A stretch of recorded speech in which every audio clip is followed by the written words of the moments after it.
Hello there ladies and gentlemen, how are you doing? It's Alexander Hilly123 here and it's time for a new video. And it's time today for another top 10 video in regards to music. Now this time last month I made a top 10 albums of the band Katatonia. That's Katatonia with a K, not a C, Swedish metal band. They're probably, arguably my favourite band ever of all time. So I thought it made sense to do a top 10 list considering they've just released their their 10th album, The Fall of Hearts, and I've been thinking of a few other lists I can do. I've got a top 10 Beatles tracks, not albums but actual Beatles tracks, and that may be coming very soon. But one of the ideas I had in mind was for a top 10 hip hop slash rap albums list, and I am no rap aficionado. I'm not an expert on the genre. This is not a definitive list of what is the best rap albums ever made, so if anyone comes across this and sees this video, please don't think that it is. I'm quite simply just detailing very quickly here as well. This is going to be at least half the length of my top 10 Katatonia albums list. But yeah, don't think that I'm some kind of rap expert, because I'm not. I could not do a top 100. But having said that, in the last 5 or 6 years, I've listened to a bit of rap here and there. I'm primarily a progressive rock, progressive metal, electronic music kind of guy, but I do like a bit of hip hop and rap here and there.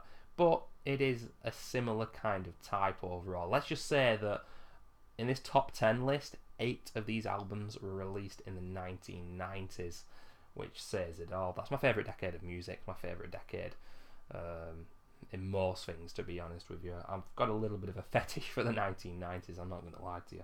But yeah, albums that nearly made this list but didn't quite. Eminem, The Marshall Mathers LP, Danny Brown, Triple X, Atmosphere, God Loves Ugly, Big L, Lives of the, I think it's Poor and Dangerous, that's an amazing album, Dr. Dre, The Chronic, just to give you a bit of an idea. Oh, The Far Side, Bizarre Ride 2 as well. That's a fantastic album you gotta listen to. It's Kanye West's favourite album of all time, ladies and gentlemen. So if God himself, Mr. Kanye West, has that as his favourite album ever, you know you should listen to it. But anyway, number 10, I'm going to dive right in here, and like I say, I'm not going to speak too much about these albums. I'm going to zip through them, and I'm also going to leave my favourite track from each album. But number 10 is one that everyone will have heard. I'm expecting hardcore rap fans obviously to have heard of all of these, casual rap fans to have heard of at least 6 or 7. This is one most certainly that everyone will know. It is the debut album Ready to Die by the Notorious B.I.G., released September 1994. Actually, I thought it was 1993. That's quite interesting. But this album runs in at 70 minutes in length. There are a hell of a lot of producers here, ladies and gentlemen. Great sampling, great production. The Notorious B.I.G., only in his early 20s here, probably 21, 22, I'm guessing. Maybe even, yeah, I wouldn't say maybe young, but probably early 20s. Things Done Changed, Give Me the Loot, Machine Gun Funk, Ready to Die. The singles, Juicy, Unbelievable, Big Popper. My favourite personal song on this track is Everyday Struggle. It's the one I'll be putting in the drop down menu. Me and My Bitch, Unbelievable, that. And the very, very dark Suicidal Thoughts. But yeah, this album, 17 tracks, ladies and gentlemen, and he doesn't really miss the step much at all on this album. It's an incredible album. His posthumous album, which was released just after he died, which was Life After Death, still very solid. It was a double album, very ambitious, but I think it was a little bit weaker. Some iffy tracks on the, inconsistent, but still a lot of solid songs as well. But his debut was genuinely fantastic. And we're staying in New York City, ladies and gentlemen. I don't know if you can see, but I'm repping New York today, actually. This is also released in 1994, April 94, recorded 1992, 1993. Running in at only 40 minutes in length, kind of the opposite of the last album. This is very concise, not many songs, much shorter, but it makes its point, and it's absolutely fantastic. Numerous producers here, including Q-Tip and DJ Premier, who most rap fans will know. Hopefully someone's going to answer that phone. This is the debut album from Nas, Illmatic. And I've only ever listened to 2 other Nas albums. That's the sequel to this album, which is Stillmatic, and also it was written. And I like a few tracks here and there, but I'm still trying to ease my way in. I'm very busy these days, and I'm finding it hard to listen to new music. But Illmatic is fantastic from start to finish. 1 or 2 weaker tracks here and there, but New York State of Mind, Life's a Bitch, The World Is Yours, maybe my favourite. One Time for Your Mind, It Ain't Hard to Tell, One Love. Yeah, it's a solid album. It was his debut, and I'm guessing this guy was only in his early 20s when he wrote this as well. Nothing else to say. Like I say, I've just quickly breezing through these, but what can I do? I really don't want to breeze through the next one though, because it is like a rap duo that I want to call a band, because at times they really have been a band with the fuller sound, and it is Outkast with Atlians. And of course I could have picked Stankonia, I could have picked Aquemini, but I just about chose this as a personal favourite. But I do believe as well that the first Outkast album, released in 1994, Southern Playalistic Cadillac Music, I've probably said that wrong, is also quite underrated. Andre 3000 is my particular favourite. Big Boy, he's fantastic as well, but it's all about Andre 3000 for me. Atlians, Wheels of Steel, Jazzy Bell, Elevators, Over the Woods, Babylon, Wailing, Mainstream, one of my personal favourites, and the incredibly beautiful 13th Floor, Growing Gold. Influence of funk, influence of soul, influence of jazz, influence of rock, it's all here in this album, ladies and gentlemen. Outkast are genuinely fantastic, and I'm hoping for a new album, because we've not had one for 10 years, so it's about time, I do believe. But at number 7, ladies and gentlemen, you've got to love A Tribe Called Quest.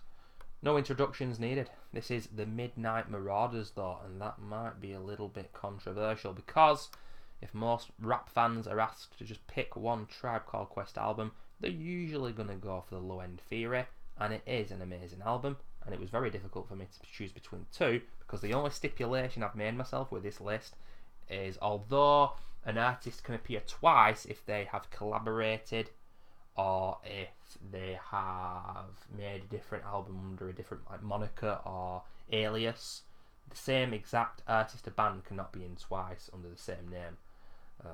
So I couldn't pick two A Tribe Called Quest albums.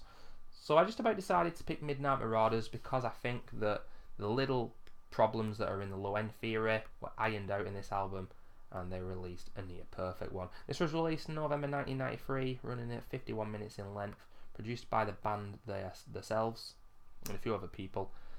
This has got 14 songs on it. We've got Steve Biko, Stir It Up, Award Tour, 8 Million Stories, Midnight, the production on that, We Can Get Down, Electric Relaxation, Oh My God, Keep It Rolling, Lyrics to Go. Very jazzy, chilled, melodic, nice album, and that's what Tribe Called Quest were all about at a time when gangster rap was at its most prominent. And I love some gangster rap in the motherfucking hood, you know what I'm saying? But no, they really broke the mold and were different, and very intelligent lyrics as well. The album after this, you know, which was called, let me just find it, what was it called? Beats, Rhymes and Life, 1996, that was released. Quite underrated, if I do say so myself. The last album, The Love Movement, sucked though, it wasn't great. But for me, my favourite Tribe Called Quest album is Midnight Marauders, and yeah. If you've never listened to it for some reason, then please do, for goodness sake. Anyway, number 6 now. A guy I would actually call a genius, ladies and gentlemen, and it's always nice to call someone within the world of music a genius. I'm not going to say it often, but for me, this guy personally is one. And the humour as well is absolutely hysterical. It is Mr. Daniel Dumoulin, MF Doom, ladies and gentlemen, with Food. This is his second full-length solo album, released under the MF Doom moniker, as Wikipedia tells me here. Released November 2004, running at 49 minutes. This album is all about food. Beef wrap, one beer, pot holders, whole cakes, deep fried friends, con carne, con queso, rap, snitch, knishes, vomit spit, cookies. All amazing tracks. MF Doom, one of the most interesting people in music. He's got a metal mask on his face, if you are unaware, ladies and gentlemen. He has released music under a whole host of aliases, including Just Doom, Born Like This, MF Doom, Victor Vaughn, and if you've never listened to it, please do listen to The Vaudeville Villain, which is, in my opinion, nearly better than Food. Some people will actually say it is better than Food.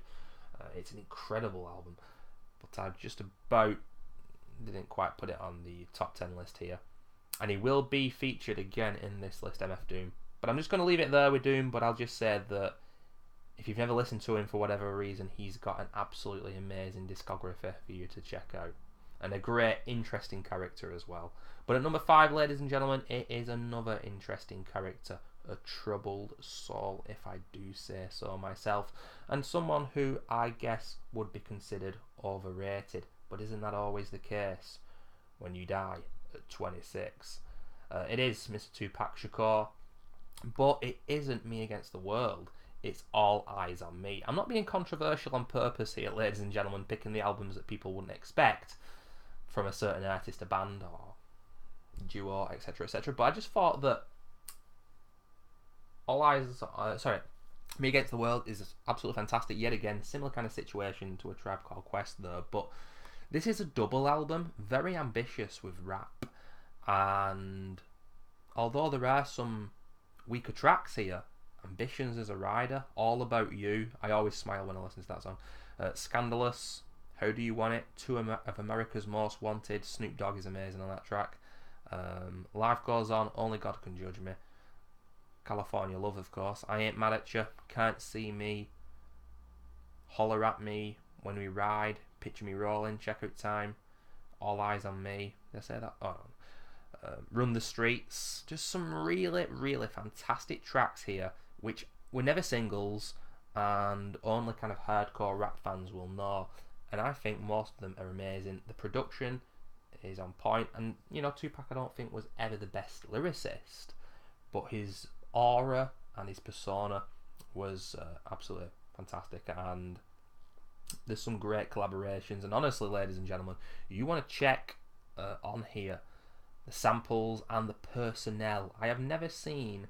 a bigger personnel list of artists for an album before. It is incredible. So many different people helping out on this album, and you can just tell it's such a well-made album. It's my personal favourite from him, and I think it's absolutely amazing. So was he overrated? Maybe a little bit, but he was still absolutely fantastic at what he did as well. So there you go. And number 4, well, I listened to a track off this album just before I made this video.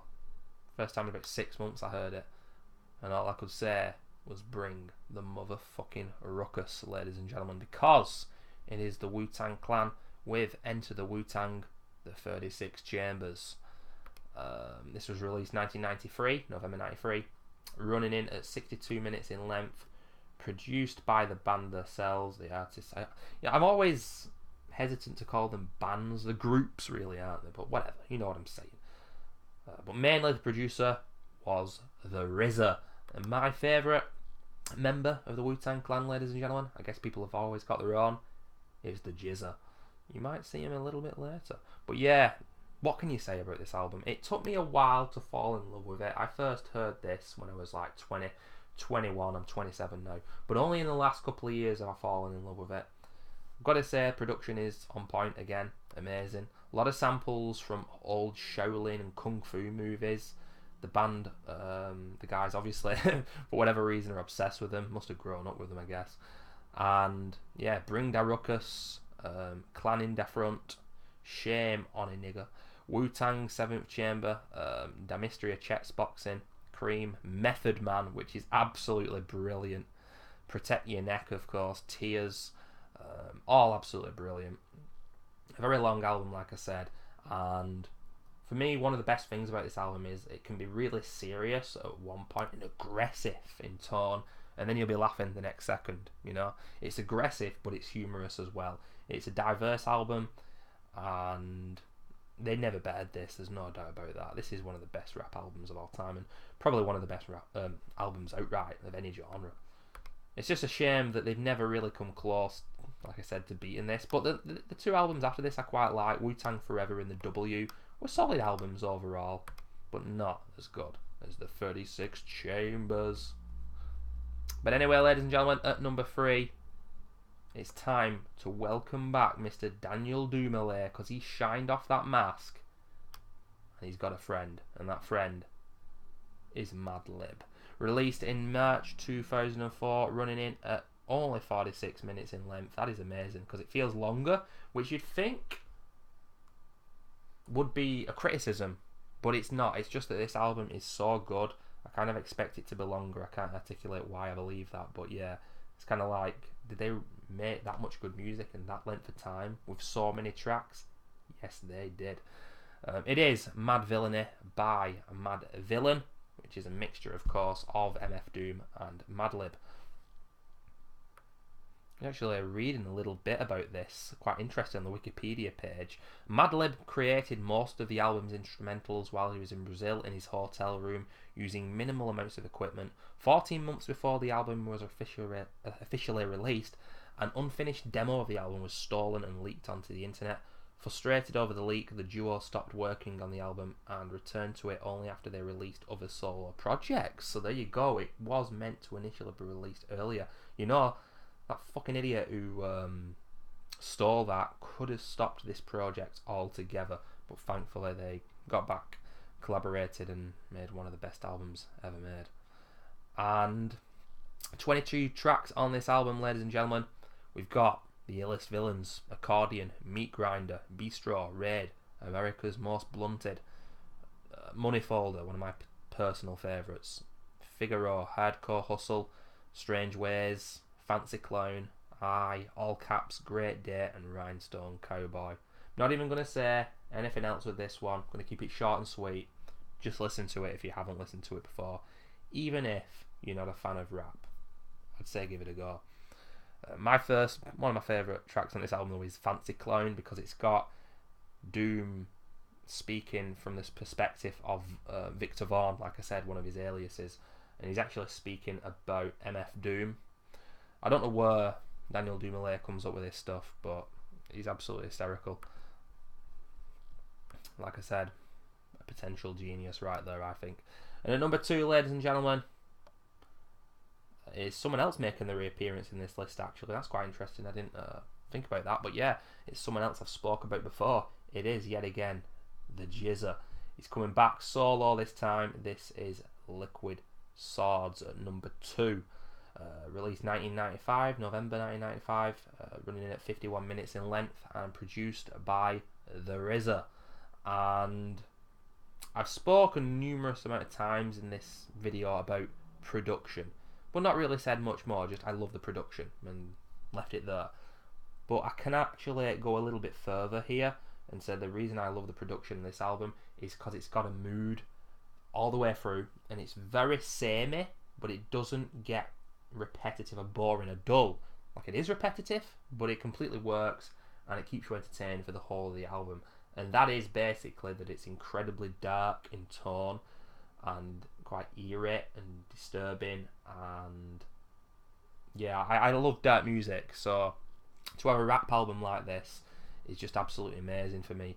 Liquid Swords, Jewel of the Iron Mike, Living in the World Today, Gold, Cold World, Labels, Fourth Chamber, Shadowboxing, Hell's Windstaff, Investigative Reports, Swordsman, and I Got Your Back.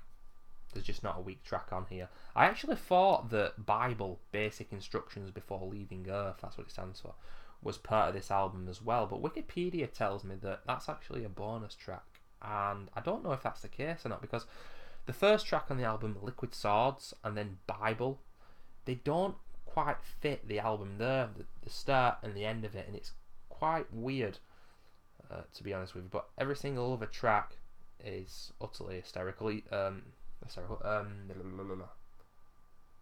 Trying to think now. My brain's on autopilot now. There's a word I'm looking for. Very consistent. There you go. Do apologise, ladies and gentlemen. It's been a very busy day for me with work today, and I'm making this video for some reason at 10:30 at night when I should be going to bed because I'm absolutely knackered. But yeah, he's got his best friends from the Wu-Tang assisting him on this album. So it's basically kind of like a much more serious Wu-Tang Clan with the Jizza taking the mic for most of these tracks. But there's not much, I'd say there's no humour here whatsoever. My God, what I would do for another album that is like with Liquid Swords. If you've got any recommendations, please drop them in the drop down menu. There's some rap albums I need to get onto that I've not listened to before. Got a backlog, if you will. So if you've got any recommendations based on what I've picked, guys, please go ahead, because spreading good music is always awesome to do, of whatever genre, of course. And for number one, ladies and gentlemen, this could have been number two, and to be honest with you, I feel like maybe Liquid Swords should be number one. It's just so close between this album and Liquid Swords, but it is a man who's already been on this list in terms of production a number of times. That's how good he is. But a man making his first appearance on the list, the late great Guru, and of course the immortal Gang Starr, with the fifth album, Moment of Truth, released in 1998, 79 minutes in length. That's one hell of a long album there, ladies and gentlemen. Produced by Guru and Premier themselves, no one else. This is Moment of Truth, like I say, and after the first ever album, which was called No More Mr. Nice Guy, which was basically Guru and Premier finding themselves, and I think also rap music changed between 89 and 91, so it's not supposedly a great album. That they were finding themselves, like I say, and I've never actually listened to it, but it's not supposed to be that great. But maybe one day I'll listen to it and see what I think of it. But Step in the Arena, 91, Daily Operation, 92, Hard to Earn, 94, all amazing albums, and I honestly could have picked any of them in this list, but I decided to go with Moment of Truth because it was released in 1998, and obviously in the mainstream between 94, 95, 96, it was all about gangster rap. It was all about Tupac and the B.I.G. and other such artists. And this came afterwards, and it came back. And it's hard to kind of explain. You could tell that they'd had a break, 4 years. You could tell that they'd changed, but at the same time, it was the same great gangster sound as well. A lot of collaborations here, ladies and gentlemen. A lot of great samples. Production's obviously amazing. And a mixture of gritty gangster rap songs with a softer edge as well, and a real heart to them, especially on tracks like In Memory Of, which is genuinely beautiful. My advice to you as well, She Knows What She Wants, It's a Setup, Work, You Know My Steez, Moments of Truth, and my personal favourite track here, remember my favourite rap song ever, JFK to LAX. But we've got altogether 20 tracks on this, and because of the consistency of the music and the fact that I really loved Guru's style, he is the master of monotone, or he was the master of monotone. He actually passed away, Guru, in 2010. I can't exactly remember why. It was some kind of cancer, but I can't remember what exactly. Let me find out here.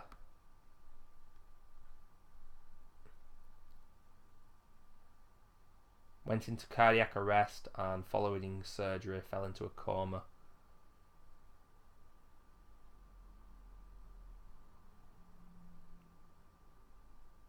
Can't actually see. So it was just a cardiac arrest. So it wasn't cancer. Jesus. I know I should know more about an artist that I really like and love, but all that matters in the end of the day is the music and what it means to you. And you know, if you love gangster, I would also recommend listening to his solo material, which was Guru Jazzmatazz. The first two are really good. I can't speak for any of the others, but yeah, needless to say, it's more of a jazzy feel. But if you like gangster, you'll almost certainly like that. Guru was indeed the master of monotone. No frills, but great flow, very intelligent lyrics, and a genuinely interesting character. But there we have it, ladies and gentlemen, my top 10 rap / hip hop list albums all time. 8 of them, I think, or 7 of them from the 1990s, so I like that era in any genre. I'm obsessed about the 90s, like I said at the start of this video. But yeah, I hope that if you guys are casual rap fans, you may have found a few albums that you like there. Like I say, I'm going to put my favourite track from each album in the drop down menu. And if you are a hardcore rap fan, please feel free to give me some music recommendations based on my top 10. And every so often, ladies and gentlemen, like I say, I'm going to be making these top 10 music albums list because, you know, not many people watch them, if anybody, but I love talking about music. It's one of my main passions in life. So there we go. But anyway, thanks for watching, guys. I'll see you soon. Bye-bye.